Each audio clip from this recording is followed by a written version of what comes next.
The rain hammered against the pavement like 1,000 tiny fists, each drop a reminder that life doesn't pause for anyone's misfortune.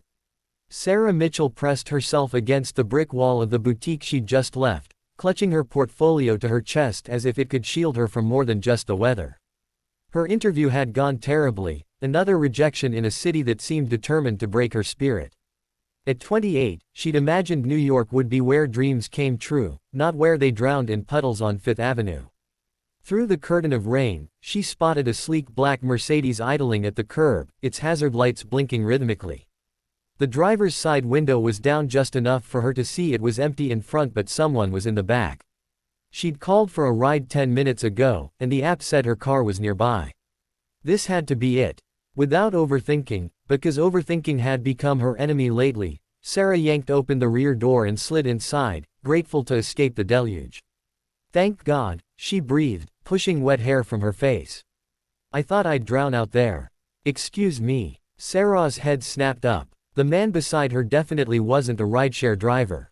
He was maybe 40, with salt and pepper hair and sharp cheekbones, wearing a suit that probably cost more than her monthly rent. His expression registered surprise rather than alarm, and something else, amusement, maybe. "Oh no. Oh God, I'm so sorry." Sarah reached for the door handle, her face burning. "I thought you were my Uber. I'm such an idiot. I'll just wait." His voice was calm, almost gentle. "It's pouring. Don't go back out there yet." "I really shouldn't." "Daddy, who's that?" A small voice piped up from a car seat Sarah hadn't noticed.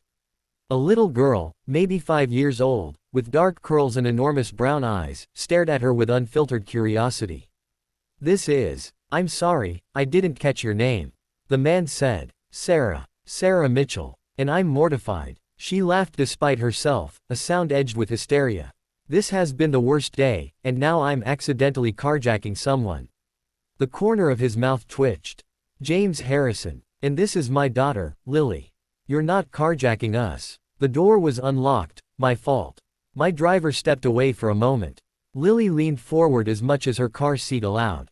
"You're very wet." "Lily," James said softly, though Sarah could see him fighting a smile. "It's okay. She's right." Sarah looked down at herself, at the portfolio that had somehow stayed mostly dry while she looked like a drowned rat. "I should really go." "Where are you headed?" James asked. "Brooklyn. Williamsburg." She pulled out her phone, checking the app. "My actual ride is still 7 minutes away." "We're going to Brooklyn," Lily announced. "We live there. In a big house." "Lily." This time James's tone carried gentle reproach, but he was looking at Sarah with an expression she couldn't quite read. "Look, I know this is unusual, and you have no reason to trust a stranger, but my driver will be back any second. We can give you a ride. It's the least I can do for the entertainment value alone." Sarah should have said no. Every safety rule she'd ever learned screamed at her to decline. But something in James's eyes, a kindness, a weariness that matched her own, made her hesitate. And Lily was grinning at her with such pure, uncomplicated joy that saying no felt cruel. "Are you sure? I don't want to impose." "You're already in the car," he pointed out. "Might as well make it intentional." The driver returned, a distinguished older man who barely blinked at the unexpected passenger. As they pulled into traffic, Sarah found herself relaxing despite the absurdity of the situation.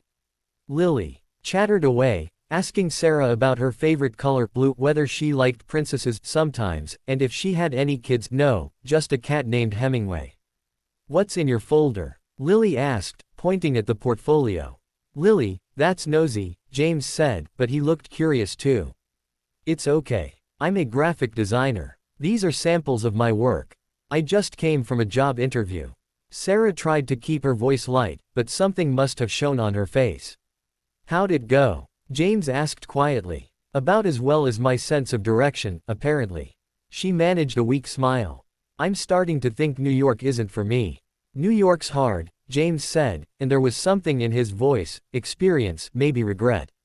"It breaks people down before it builds them back up. If it builds them back up. You sound like you know. I came here 15 years ago with $300 and a degree nobody cared about." He glanced at Lily, who was now singing softly to herself. "Worked 3 jobs. Slept on a friend's couch for 8 months. It was hell. What changed? I got angry. Not at the city, at myself. For letting it convince me I wasn't good enough. He met her eyes. Can I see? Before she could second-guess it, Sarah handed him the portfolio.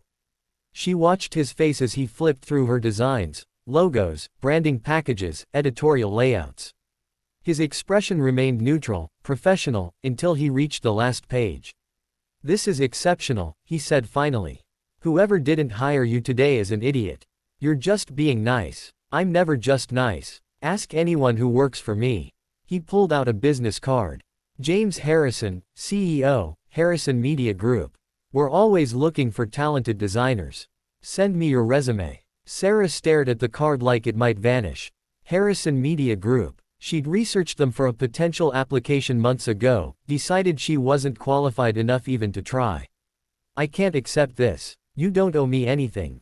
"You're right. I don't. But talent is talent, and I didn't build my company by ignoring it." He looked at her seriously. "I meant what I said. New York breaks people. But sometimes, if you're lucky, it also sends you exactly what you need right when you need it. Maybe you got in the wrong car.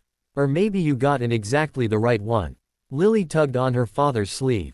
"Daddy, can Sarah come to my birthday party? It's on Saturday." "Lily. Please. She's nice and she likes blue and she has a cat."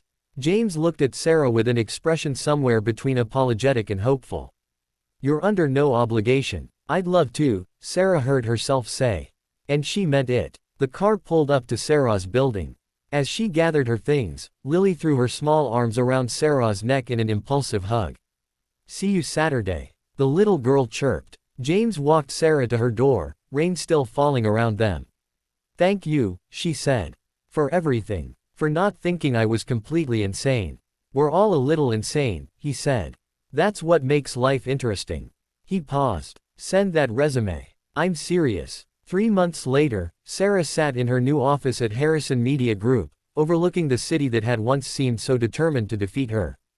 Her design for their spring campaign was plastered on buildings across Manhattan. James stopped by her door, Lily's hand in his. "Ready?" he asked. "Always," Sarah smiled. As they headed to lunch, a Saturday tradition now, Sarah thought about wrong turns and right places, about how sometimes the universe puts you exactly where you belong, even if you have to get completely lost first.